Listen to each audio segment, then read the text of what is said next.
Hi, book lovers! Happy holidays or Merry Christmas. I'm posting this on Christmas Day. I hope you guys are having a spectacular holiday.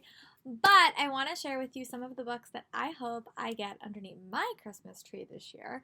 So let's get into it. The first book I hope to get underneath the Christmas tree this year is the Mina Lena edition of Harry Potter Book 1.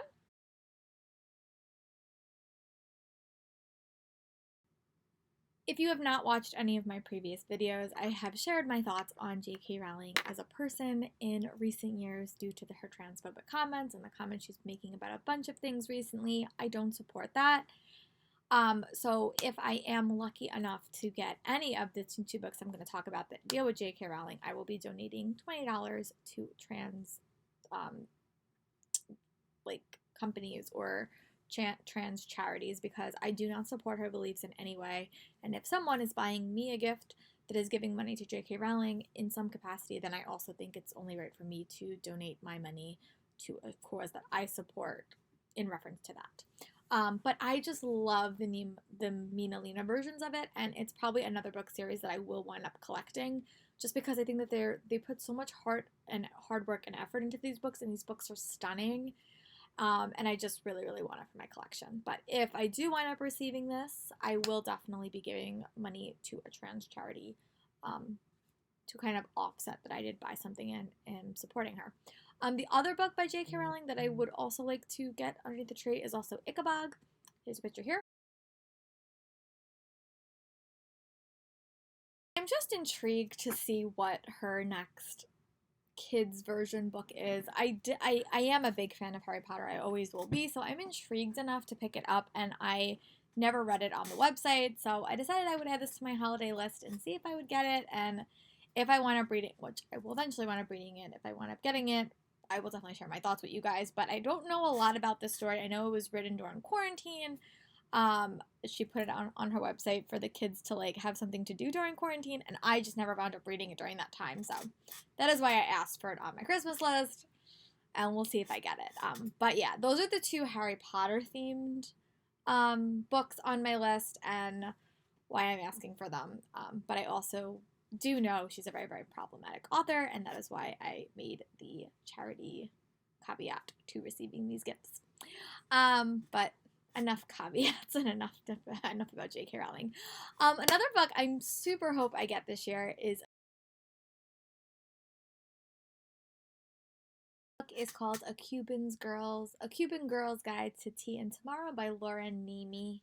The photo was previously, but this is her second book she wrote. Her other book is the library one. I can't think. Library of Lost Things, I think. And this one has to do with a girl. She winds up moving to her to live with her relatives in Massachusetts. She winds up getting a job working at a bakery, and it just sounds super cute. And I love books that have kind of like a unique setting, and this one just sounded interesting. It has to do with baking.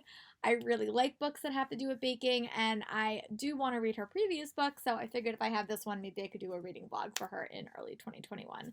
But it does sound super cute, and if I don't get it, I'm definitely going to buy it for myself, so for sure.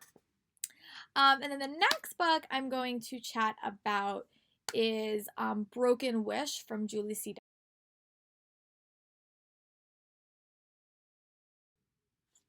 Disney Publishing has been doing these series recently where you have like a concept series and it's written by a bunch of different authors. There's the Queen's Council series, which follows Disney princesses. There's a couple of other ones that they're writing, and this one is like a fantasy series, but each book follows a different fantasy trope, and they all kind of come together at the end. So the first one is written by Julie C. Dow. It has to do with a princess, and the world sounded really cool. I heard about it from Alexa Loves Books, so I wound up putting it on my Christmas list in hopes that I get it. But it's just another fairy tale themed novel, and I haven't read a whole lot of fairy tale books in 2020, so maybe in 2021 I will tackle quite a few more. But that was definitely one genre that I haven't read a whole lot of. But the books that I did read in 2020 I liked, and this one just piqued my fancy when I heard about it when I went to New York City Comic Con last year. They were promoting it, so yeah. The next book I'm going to talk about is Together Apart, an anthology. Here's a photo. This was a really unique book that came out of quarantine. It's like a bunch of short stories that are written by some top YA authors or new YA authors that have to do with quarantine lifestyle, and I just thought that was so cool a concept. I really have been trying to read anthologies and I always fail. But this one seemed really interesting, and it has to deal with both. I think there's like a few romance stories in there, but again, I just thought it was interesting, so I decided to add it to this list, and I'll probably try to read it hopefully soon, if I wind up getting it. But I thought that that was just another cool concept for an anthology, and I know that authors that have been kind of diving into that a little bit more recently because we have been in quarantine. So again, sound like a cool thing. There's a bunch of different authors. Erin A. Craig's in it. Juliet, another author that has a book coming out in 2021. So just sounded like a cool concept, and that's why I added it to this list. The next book I'm going to chat about is it's an adult fantasy novel called Under a Burning Throne. Here is a gorgeous picture. Sorry, it's called Upon a Burning Throne. And I have really tried this year to read some more adult fantasy, and I failed. So I'm hopeful that maybe 2021 I can read a few more. But this is an Indian-inspired fantasy novel that I heard about on Reagan's channel and on Starla Reads, and it sounded super interesting and unique and kind of is challenging my diversity reading a little bit. So I really hope that I enjoy it and that I get around to reading it. And I'll definitely try to pick up a copy either way, even if it's just from my library. But the diversity, the elements just sounded really unique and different, and I deal with political intrigue, which is one of my favorite tropes in adult fantasy novels. The next book I'm going to feature on this video is totally thanks to Peace Love Books, who I've been following pretty religiously this year because I really like her Regency romance recommendations, and that is My Night with the Duke. Title error. I'm filming this right after I worked, so I'm a little bit tired. But it's called Her Night with the Duke. And this, from what she remembered, it follows a girl, and she is a widow, so she has a little bit more freedom in this time, and she's kind of a traveler. She comes home to talk to her stepdaughter, who is they're pretty much the same exact age, so they have a really good relationship, about her upcoming wedding. She winds up spending the night with a young man, and that young man turns out to be her stepdaughter's future husband. And I think that that just causes a lot of drama and chaos, and it just is supposed to be a cute, fun read. Very, very steamy, very, very sexy, but definitely high on my to-read list, and I hope I'm able to pick it up soon. The next book that I hope to spy underneath my tree this year is The Once and Future Witches, which is here. This cover is so pretty.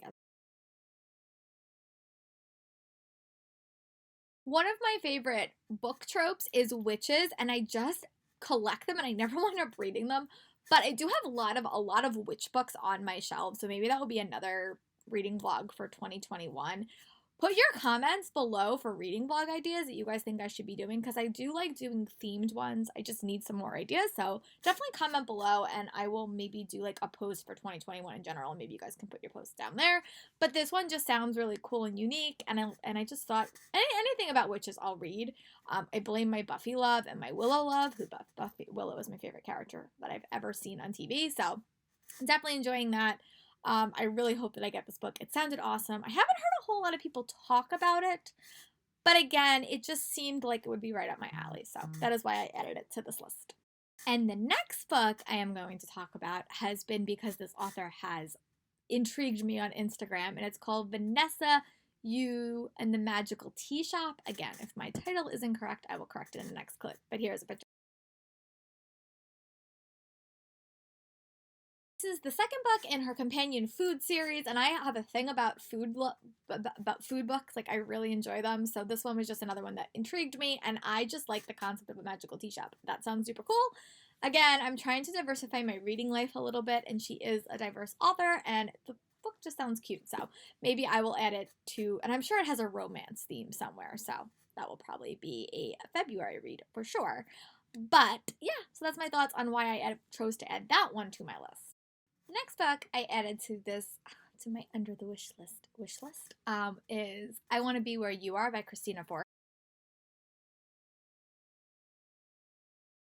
This is the first video you guys are watching from me, then you don't know I'm a theater teacher and I do read a lot, but I also, when I'm able, I do actually give these books back to my students, and I always try to get books that have like an art twist or like a creative twist, because I think that if kids see other kids participating in more artsy endeavors, they're more likely to see the arts as like a viable career path or even just a viable hobby. So this book has to do with a young girl, and she really wants to try out for a premier ballet school, but her mother is very, very against it. So her next door neighbor finds out she wants to go and will take her, but only if he's allowed to go with her. And I think that it's probably like a little bit more of a romance tied into it. I know she has another book come out that's really about acting, so I might actually wind up picking up that one as well if I like this one, but this was the one that piqued my interest a little bit more. And I do like dancing. I think dancing is a cool kind of backdrop for a story, and it just seemed like a cool self-discovery journey as well, which I love in books. So really hope that I like it, and this was one that I added to my wish list. And then the next book that I added to my wish list was Tree of Wishes by Arusha, but from Ronnie Chosky, which is the third Arusha book.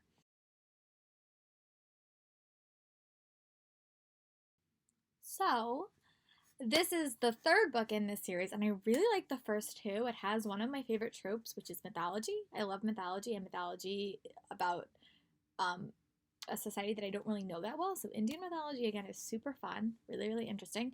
I also like the trio of characters. I think the side characters are super fun. It's very much in the Rick Riordan format, which makes sense because it's a Rick Riordan present novel. But I really hope to get around to catching up on this series because the fourth book comes out in April, and I would love to be close to caught up. So this is another one that I really, really hope that I get. And the last book that I'm going to talk about in this video is going to be no surprise if you've been watching my What I Love recently, but the Umbrella Academy graphic novel. I'm really unsure if this is a comic or a manga. Or a graphic novel. I don't know. I definitely not manga, but graphic novel or comic, I'm really unsure. But I adore this TV show, like, so much. I know that obviously the source material is always going to be a little bit different, but Elliot Page is one of my favorite actors. I just think it's a cool concept. So I always try to go back and like read the source material when I can. I have all the Funko figures on my shelves. But yeah, it just sounds cool. There's 3 volumes, and I decided to put it on my Christmas list in hopes that I get it. But I definitely love the TV show, so that's what inspired me to pick this up. And I didn't think I was gonna like the TV show so much, but the second season really impressed me a lot. So I want to go back and read about the original source material. And they are coming back for a 3rd season, which I'm so excited about. Whenever we can start filming things again safely, or they can venture to Canada, which is I think where they film. But yeah, so that is all the books that I hope to spy under my Christmas tree in 2020. I would love to hear what you hope to get underneath your tree in 2020, and I'll talk to you guys for my next BookMas video tomorrow. Bye, guys.